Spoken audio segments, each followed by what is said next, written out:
Here we are again at the Gar office. I'm Mr. Medlock. So today we're going to do day 3 of your VINB, the depths. Today's essential question is, how did families and communities deal with poverty? So at the top, write day 3, the depths, and below that, the essential question, how did families and communities deal with poverty?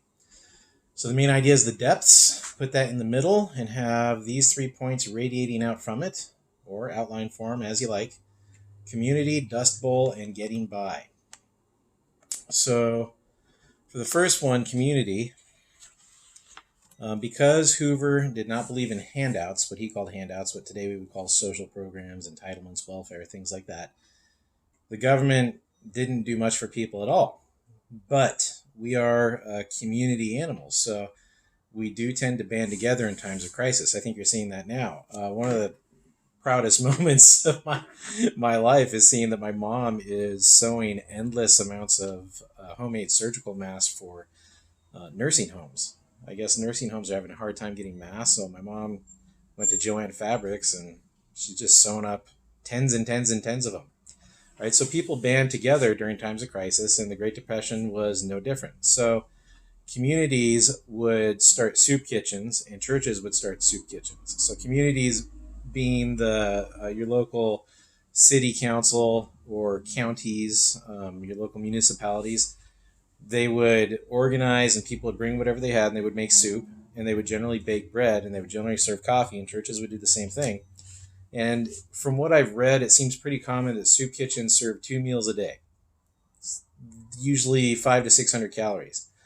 So it takes 1,200 calories a day to keep an adult woman from malnutrition. It takes 1,400 calories to keep an adult man from malnutrition. So it wasn't enough in and of itself, but it was a help. So the government had nothing to do with this. People just did it on their own. For community, I want you to write community organizations and churches started soup kitchens. Now, out in front of these soup kitchens, people would line up to get their soup and bread and coffee, and those were called bread lines. And you'll see bread lines in other places. So in Venezuela, there are bread lines. Hang on. I don't know what it is, but it sounds mean. So in Venezuela, there are bread lines. People are starving. During Soviet Russia, you would see bread lines forming even in Moscow. How long the bread lines were sort of was determined how bad the economy was at any given time. So I want you to write bread lines too. People who didn't have enough to eat would line up and form bread lines. For the rest of this, for the Dust Bowl, you're going to click on that video link and tell me, when did the Dust Bowl happen and why did it happen? And I will not tell you that. You got to do it yourself, and you will use that on the test. That's how I'm going to see if you did this. Keep you honest, in other words.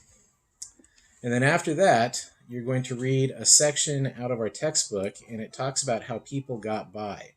So I'd like you to think of the 3 most important things from this section of text and write those on your notes. Tell me how people got by during the Depression. How did poor people get enough to eat? And it's pretty good couple of paragraphs. Finally, I want you to find an image of people suffering during the Depression, and I want you to paste that into your outbook section. And again, I know I keep saying this, but I want to make sure that you know that you don't have to take a picture of a picture, right? Just grab it off of Google Images or wherever you get it and paste it into that site. So it's not a very demanding output today. But I hope that what it does is you'll see a bunch of pictures and you'll choose a good one, and seeing a bunch of pictures will give you some visuals to how this must have played out back then. All right, so that is it for the depths. I'll see you tomorrow for day 4.